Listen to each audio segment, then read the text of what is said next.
Good day, Prof. Mel and classmates. I will be sharing with you mobilization programs, particularly on new media in advocacy and social mobilization, focusing on the digitally enabled social change approaches.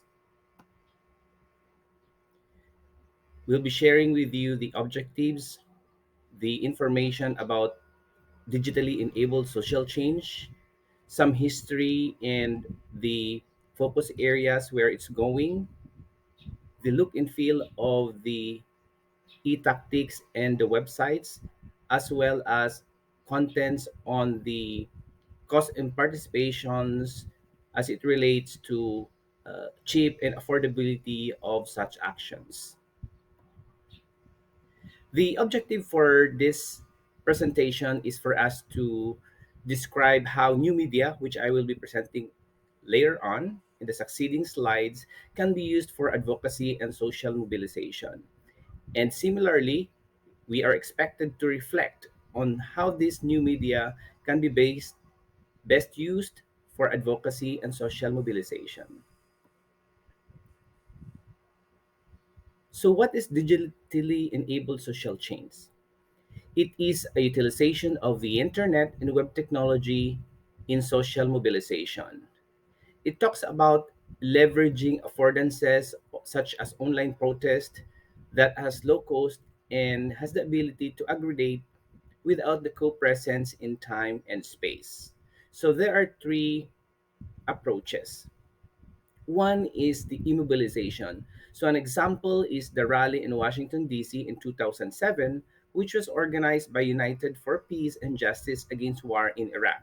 There were more than 5 million hits using the popular websites as the source of protest and information and coordination, but the actual protest happened also physically. The second one is e-movements. One example of this was during the presidential election of Bush and Gore into 2000. And similarly, another example are the web activism, wherein the website were used as a strategic voting movement or vote pairing as it relates to that very close tight race of presidential election. And with that, there were 11 strategic voting websites with more than 500,000 viewers and 2.9 million hits that affected that e-movements for that presidential election. The third one is e-tactics. It pertains to some online petitioning, for example, the petition online. But this company or website closed already and was now being run and changed into change.org. This e-tactics or petitioning online is a collective action with varying degrees of both offline as well as online components and different degrees of affiliation with social movements. This is the online petition that we can utilize if we want to use a petition approach. As I've mentioned, the petition online was changed now into change.org, which allow users such as us to create and sign petitions and send them to the target or intended target. One example there is a petition on arbitrary inspection of balikbayan boxes. And you can see the uh, purpose as well as the information on change.org as it relates to petition starters and supporters, how it affects the decision makers, the or organizations that are there, as well as the target, for example, the media. So historically, the social mobilization in the earlier happened in the 1980s, wherein the electronic bulletin boards were utilized, and this affected the social life. As it grows into the popular usage of World Wide Web in the 1990s, the internet activism or cyber protest, which are mostly political or what we call supersizing activism, become popular. But at the same time, The scalability and model has changed in terms of the rise of the dominant social networking sites, especially during this time wherein social media networking sites are very much popular. So this refers to research studies and advanced studies relating to these social mobilization approaches done online or social media, which actually evolved into some new theories. So we define affordances here as it relates to expansion of social movement as actions and uses that a technology makes qualitative easier or possible when compared to prior like technologies.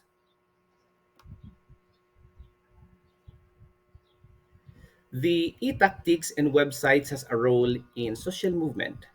So these are some of the examples that have been done. It contains the warehouse, which mostly online, that host more protests, while non-warehouse sites host lower number of protests. Some of these examples would include first, petitions. These were done before historically during the French and English Revolution in 1990s. And another example is the Martin Luther King Jr. holiday petition with 6 million signatures back in 2004. The second example is boycott. One social mobilization that happened as it relates to boycott are the California Great Boycott to support the farm workers in 1997. And another example is the boycott for physical stores and as it relates to online stores such as the Amazon. The third one is letter writing and email campaigns, wherein there's an example of the Scottsboro Boys rape case decision protest in 1930s in Alabama, USA. Another example is the particularly for email campaigns is the Amnesty International policy reform in the 1970s. So these three examples has moved into online platforms as well.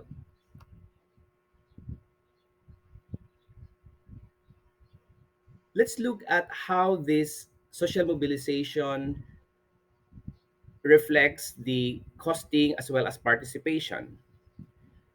In most of the literature, the use of digital platforms can actually be leveraged for having lower cost. So use of the web for protest substantially lower the cost of the associated participation.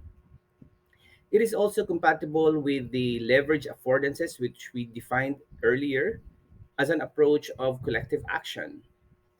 And also, the whole process of social mobilization would include that resource mobilization, supersizing the participation or enhancing the participation, and the Theory 2.0 participation, which is actually the development of new theories based on the learnings of a particular research.